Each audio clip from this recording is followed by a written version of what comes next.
Dear Patriots, before the news starts, please subscribe to our patriotic channel by clicking the subscribe button.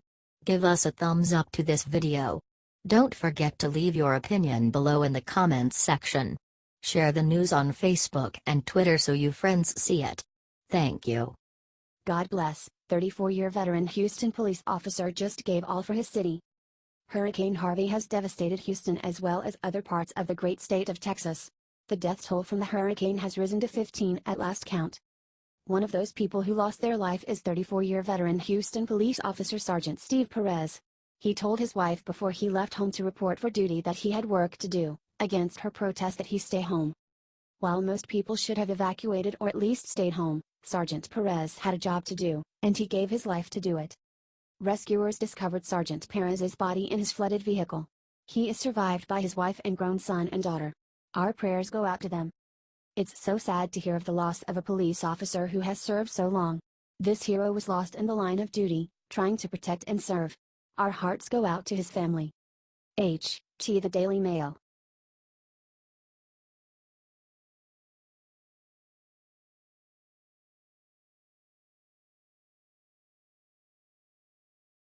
Fraud alert: U.S. man who claimed he was stabbed for looking like neo-Nazi caught lying. Can you even believe it? Colorado man Joshua Witt claimed that an attacker had stabbed him after calling him a neo-Nazi just last week. But as fate would have it, it turns out that Witt fabricated the story completely. According to an official police report, it was revealed that Mr. Witt accidentally cut his hand with a knife. Not even a neo-Nazi knife, mind you. Witt, who has been arrested on a false reporting charge, admitted to Sheridan, Colorado police that he lied to officers. A later report claimed that a black man had attacked Witt for having such neo-Nazi haircut. What do you think about Americans behaving this way? Liberty Writers wants to hear your voice.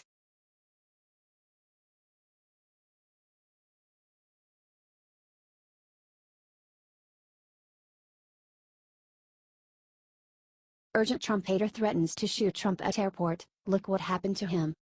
Trump just visited Texas on Monday and said that he has on his way to Texas. Bummy Shay posted about Trump's visit that he wanted Trump to visit and wanted to piss on his ass. After he was cautioned by the Secret Service, chill Secret Service finna pull up to your crib, they take that shit serious. Bummy then posted a picture of Air Force One on the tarmac and said the following: Secret Services can suck my dick. Bummy then posted the following video of vehicles on the tarmac with the following caption: they ain't playing. The Secret Service office in Austin has currently told the Gateway pundit that they are looking into the threat to the president. Share this if you are glad that your president is safe and are glad for the Secret Service. Do you think this guy should be prosecuted to the fullest extent of the law for threatening the POTUS?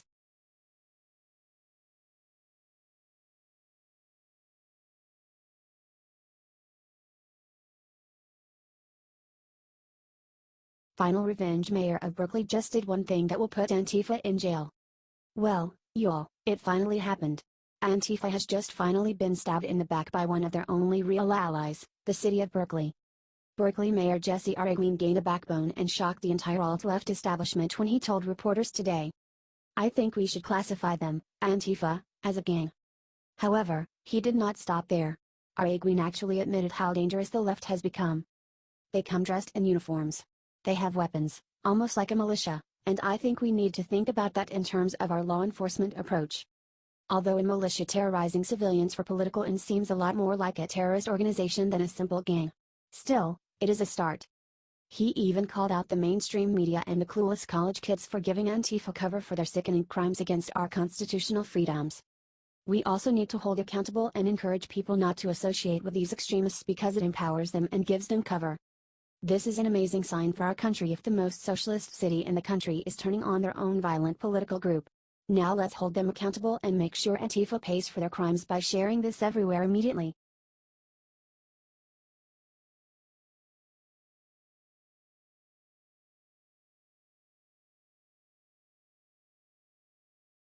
Seconds after arriving in Texas, jaws dropped when people saw what Melania had on her feet.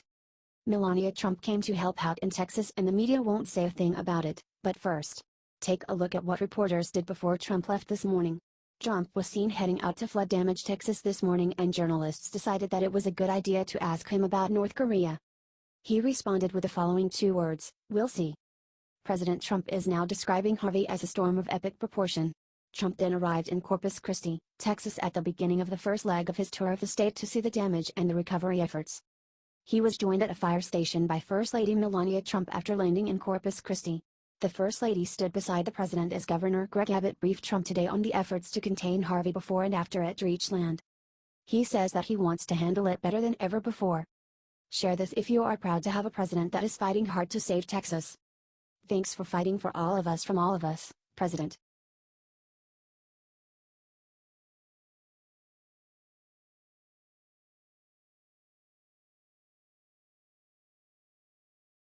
Right after Melania was ridiculed for her shoes, she got the ultimate revenge. Honestly y'all, I do not know why leftists love to go after Melania. She's a businesswoman, model, and immigrant, for crying out loud. You'd think they'd love her. But in reality, they never miss a chance to put the First Lady down.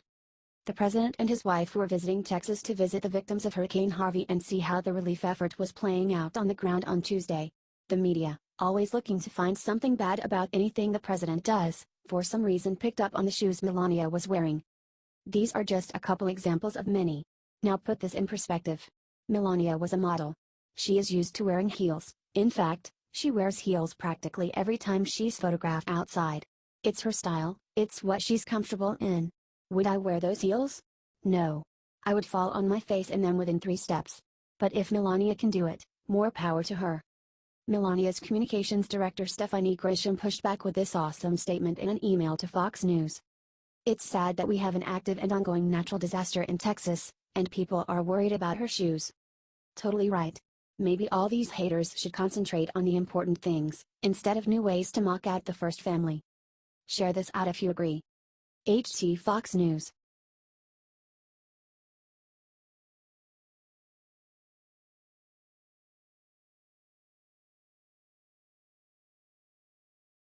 Senator Feinstein flipped. Look what shocking thing she says about supporting Trump. U.S. Senator Dianne Feinstein, Democrat California, stunned everyone in San Francisco when she said that President Trump could be a good president. Feinstein shocked everyone when she declined to answer whether she thought Trump would be impeached. She then told the audience that they should be ready to see Trump finish all 4 years. The question is whether he can learn and change. If so, I believe he can be a good president, she said. Feinstein has attacked Trump since the beginning. She most recently slammed his decision to pardon Sheriff Joe Arpaio in Arizona. The San Francisco Chronicle reported that Feinstein made comments at a Herbst Theater interview. The paper described an event as a political love fest. She served as the mayor of San Francisco for a decade and was elected to Senate in 1992.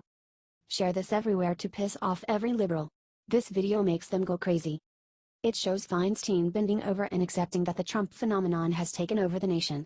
Spread this, patriots.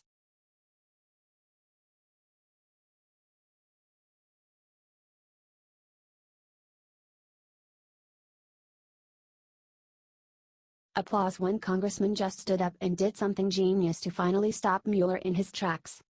Republican Congressman Ron DeSantis had put forward an amendment that would stop Special Counsel Robert Mueller's Trump-Russia probe in its tracks, Politico reports. The amendment has 2 major key points.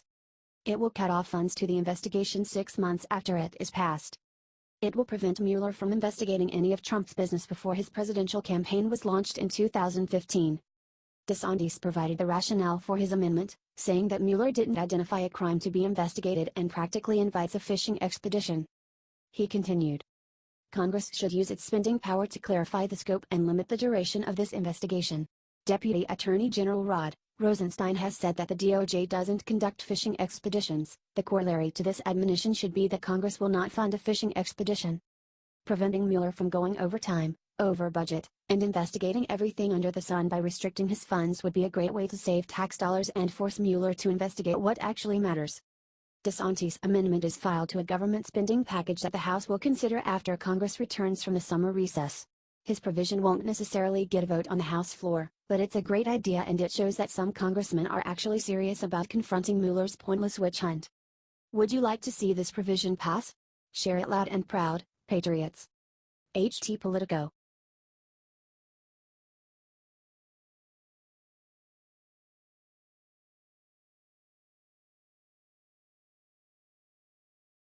Rex Tillerson just pissed off every elite in Washington by taking apart what Obama made. Secretary of State Rex Tillerson has been doing some serious shaking up of the status quo in Washington. He is hard at work getting rid of waste in the State Department, and many of the career politicians and bureaucrats aren't happy about it. The State Department has special envoys, many of which are out of date and/or obsolete. And these wasteful positions multiplied while Obama was BOTUS. Imagine. For example, there's still a special envoy for the six-party talks. They were talks to try to convince North Korea to give up their nukes. And there have been no such talks in nearly a decade. Then there's the special envoy for conflict diamonds. What? And the personal representative for Northern Ireland issues. Huh? Well, Tillerson is getting rid of many of these wasteful, obsolete positions, and folding the functions of others into other positions.